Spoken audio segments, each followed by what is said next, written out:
Micro d'Ibrahima Black et Touré. Il faudrait qu'on améliore le niveau des élèves guinéens. Ces 13 congés qu'on a fait à la maison a des conséquences néfastes sur l'évolution de la mentalité des élèves guinéens. Il n'y a pas de cours de révision, il n'y a pas de cours à l'école. Le niveau des élèves guinéens ne fait que baisser de jour en jour. Cela va nous mettre beaucoup en retard pour l'évolution de notre programme et cela affectera dans le futur également nos différentes compréhensions pour entamer cette dernière épreuve lors de la composition du baccalauréat. On nous a donné le congé depuis le premier. On reste à la maison, c'est pas bon pour les enfants. On désapprend, on joue au ballon seulement, on ne part pas à l'école. On reste à la maison, nous prévenir sur les autres.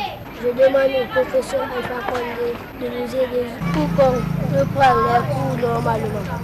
Toujours par rapport au congé prolongé des élèves pour les encadreurs, ces semaines manquées jouent sur le programme. Les pères de famille réagissent face à cette situation. Suivez quelques réactions. C'est un impact négatif dans la mesure où depuis l'ouverture, nous avons accusé assez de retard.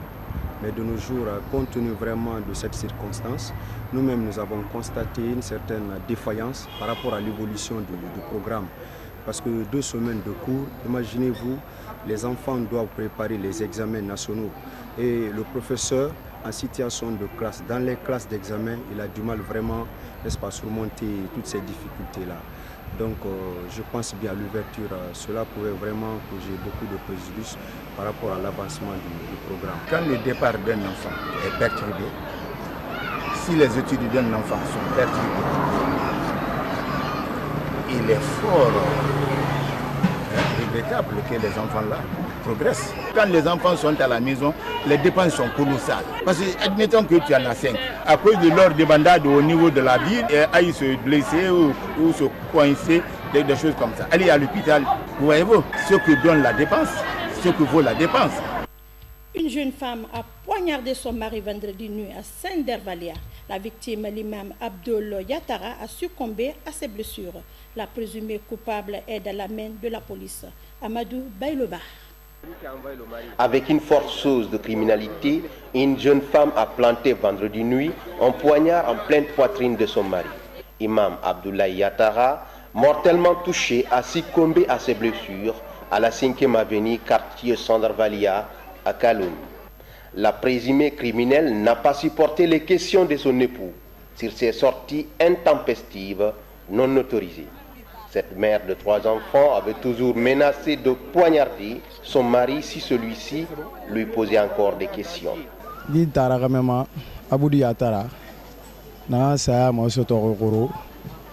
Fatafe na ragine lantagira mubiri nanne na goro vers 21h à 22h ntana bangri indi na fa ina etara na ragine na girefiki na fa ina fi ya karambe ake a amayungu na aska cérémonie na vraiment ina na moli rume moli mufa hebara aska cérémonie ibara fa ira game bare mo gorin abara kono imula I wanyari ramfalabe ino waya ba fanyira mafurku dagira anoma diedi na so bangri dans 10 minutes ina akhliti na ya mabara agame soko afina na tungura bambang asisi ronyi be juste na fala mirebe o to kaina minde dimena fena mo mali na arate o to ku na kay docteur be wono ma sauver de ina kay yo mo ga sauver man na wa sauver na ka goro ma block ne wara goro block docteur ndena na ka gancho ana ka ibela ka firi na goro yi pleku ana ka ra goro amudan atwa dengen wuli na kate ana ka abela ka mafuru ko ka do mama yake na ka comprendre docteur na ka ordre vie ana ka wobe na de balan be dum ko tan sa kelima morguleri na ka mo ka fali DPC bara fay bara tongo e bara khani. En attendant la version de fait de la dame, les officiers de la DPJ et du commissariat de Kaloum ont fait balader notre équipe de reportage. Ils ont affiché leur hostilité aux médias en prétextant qu'ils n'ont pas reçu des ordres. Pour le moment, la famille endeuillée souhaite que la coupable paye à la hauteur de sa forfaiture. La pénurie d'eau à Conakry, on en parle dans ce journal depuis 3 mois. Les habitants de Taouya sont privés d'eau potable de la SEG. Pour se procurer de cette denrée précieuse, ils sont obligés de faire recours au forage situé parfois à des kilomètres de leur domicile. Une situation que certaines femmes déplorent. Suleiman Kamara. potable, une difficulté pour les ménagères de Taouya. Ici, un quartier de la banlieue de Conakry, l'eau coule partout sauf dans les robinets. Sec depuis 3 mois, les populations partent en quête d'eau potable, notamment vers les forages installés par des tierces personnes. C'est le quotidien des femmes de Taouya, comme le témoigne cette dame au foyer. De chez nous, jusque là où nous puisons de l'eau, il y a une très grande distance. Nous sommes fatigués, nous souffrons pour obtenir de l'eau. Sur ce site, l'eau est gratuitement servie aux citoyens, mais dans certaines concessions, le bidon d'eau de 20 litres par exemple est vendu à 200 francs guinéens. Des familles ont du mal parfois à s'approvisionner en eau à cause de la faiblesse de leurs bourses. Pour les travaux ménagers, je peux utiliser 2 flux par jour s'il me faut éviter la maladie. Taouya n'est pas le seul quartier concerné par ce manque d'eau. Dans la commune de Kaloum, les citoyens vivent le même calvaire. Nous, on a fait plus de 1 mois, 2 mois, 3 mois.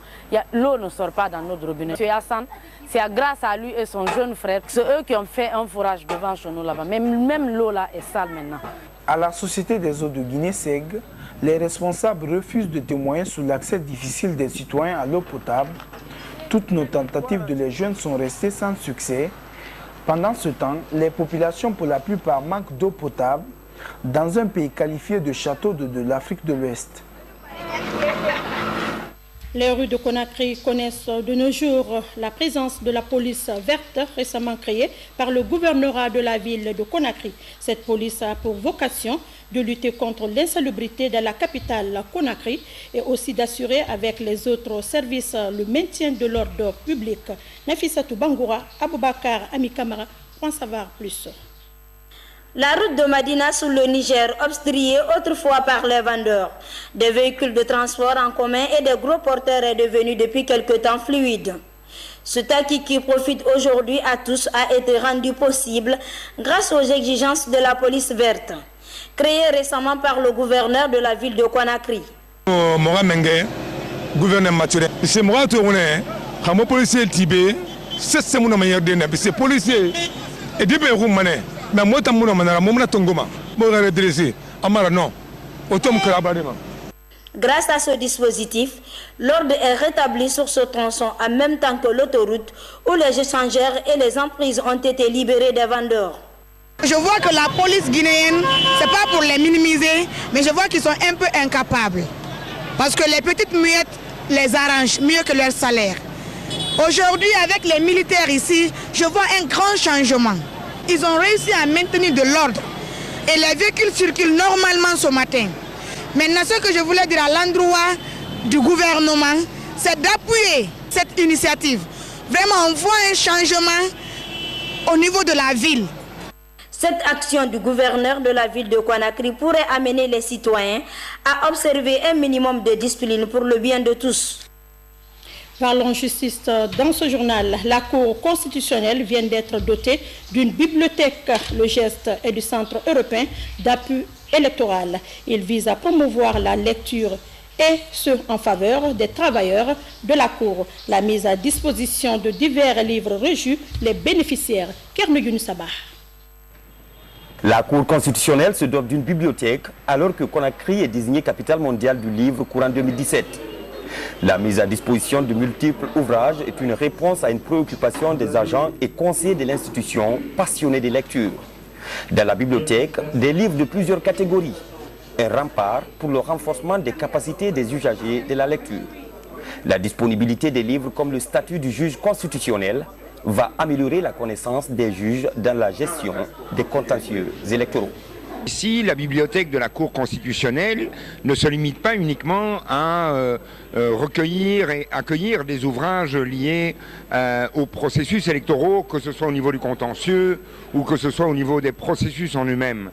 C'est vraiment une bibliothèque plus généraliste qui permet à la Cour, qui va permettre et qui permet déjà à la Cour constitutionnelle de pouvoir argumenter et pouvoir s'appuyer sur une documentation qui est de bon niveau et surtout qui est actualisée.